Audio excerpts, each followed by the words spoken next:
Hey everyone, Korl here, and today I wanted to talk to you guys about key tunes. This is the second video in my GAC 101 series, and although we'll talk a bit about mods, this is meant for GAC planning. As always, if you like what you see, please like the video and subscribe to my channel so that you never miss an update from me. So getting into it, I've seen a bunch of videos and templates out there with the top meta teams and where they're ranked, but what I haven't really seen is a list of key tunes.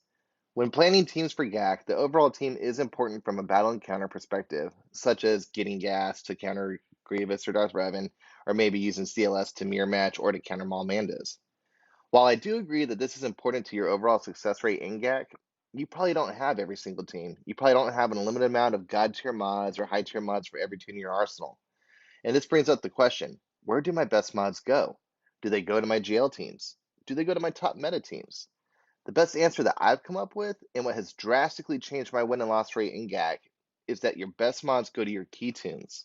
So, breaking that down further, there's no perfect list of key tunes per se, as it ultimately comes down to your playstyle and how you use your tunes.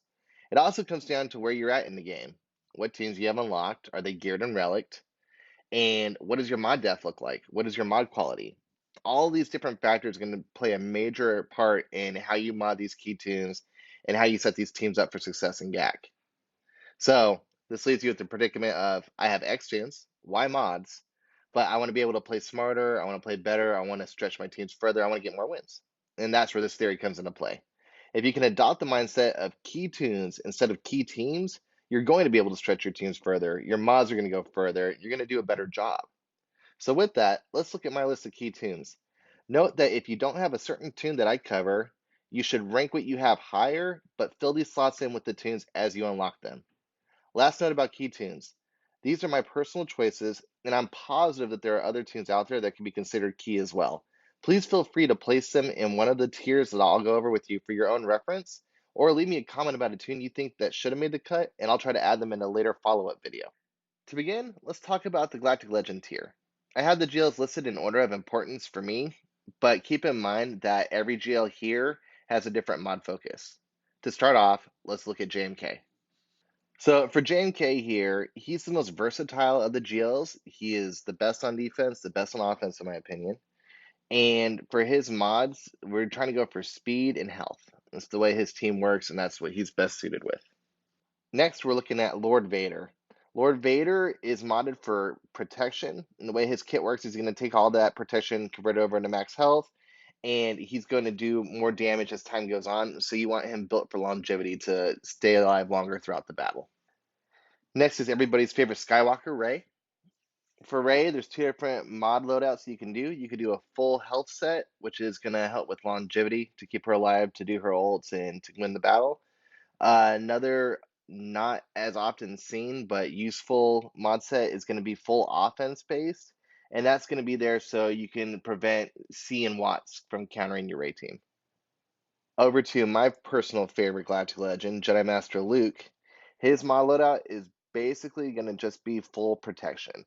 Whether you do a speed set or a health set is up to you, but the goal here is to get as much protection as you possibly can on this guy.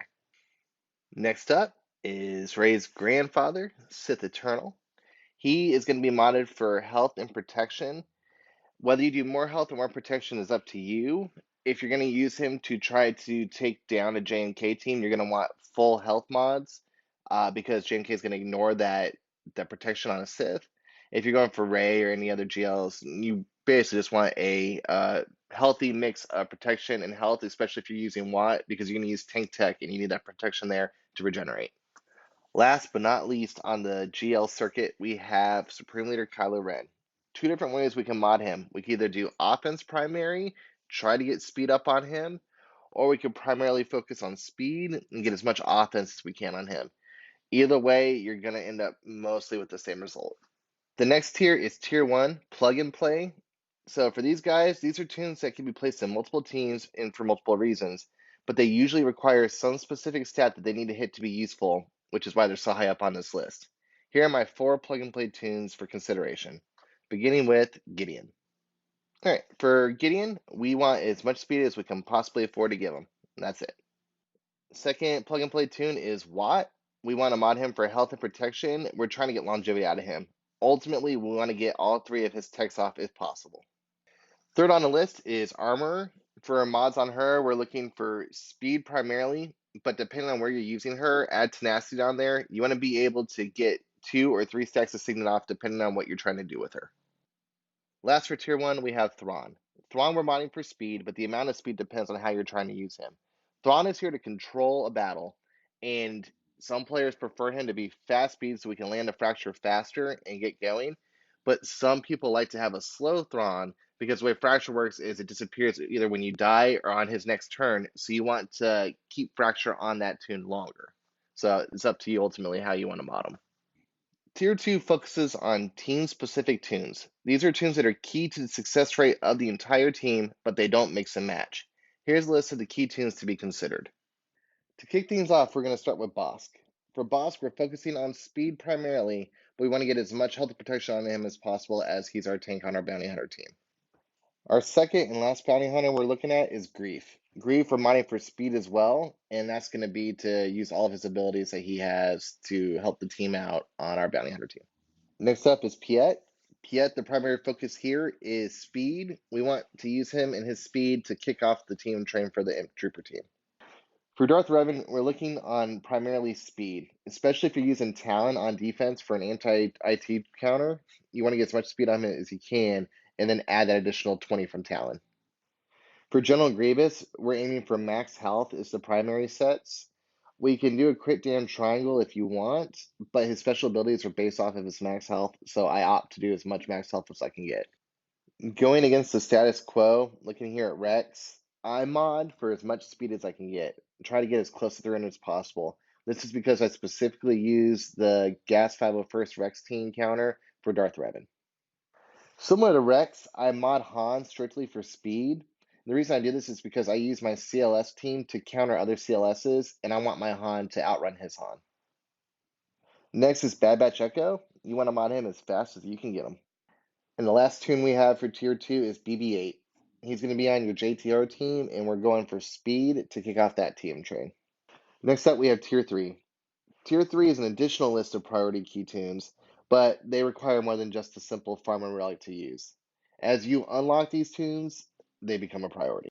To start with, I want to talk about Kyle. Kyle would ideally be on my Tier 2 list, but he's still such a new toon that there are still plenty of people that don't have him fully farmed and unlocked.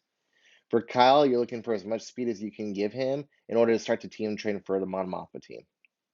Next up is Zam. Zam becomes a key toon once you give her Ami, and you're aiming for the stats that she passes to the bounty hunters, primarily speed, in order to better use the bounty hunter team in GAC. Like Zam, Qui-Gon Jim becomes a key character when you get his Ami. The key thing to know about him and the way his Ami works is when he dies, he's only passing offense. So speed on him isn't really a priority, but you want to get a decent amount of offense on him so those translate over to the other toons once he dies, and you can get that full clear. I have Gas on this list because he's a 5-star unlock, and then he takes a lot of get 1 in order to get to 7 stars in Relic. So he's a little out of the way for some players. There's 2 different ways to mod him. If you're going to use him as the lead for 501st, then you want to focus on all primary protection mods. If you're going to use him under Jedi like JML or JKL or JKR, then you want to focus on crit chance, speed, and offense for him. The final tier I have is for pilots. It's important to remember that ship speed accounts for a few variables, one of which is the amount of 6-dot mods you have equipped. When modding any key toons that happen to be a pilot as well, such as Piet and Grievous, try to pair them with good 6-dot mods to tackle both of those requirements. If a toon is a pilot, but not a key toon, like General Kenobi or other bounty hunter pilots for your executor like BAM, IG, CAD, try to give them your 6-dot mods that you don't care about putting on other toons. These are your ones that didn't hit amazing speed, didn't hit amazing health and offense, but are still useful, and it'll still meet that 6-dot requirement to max the speed on your ships.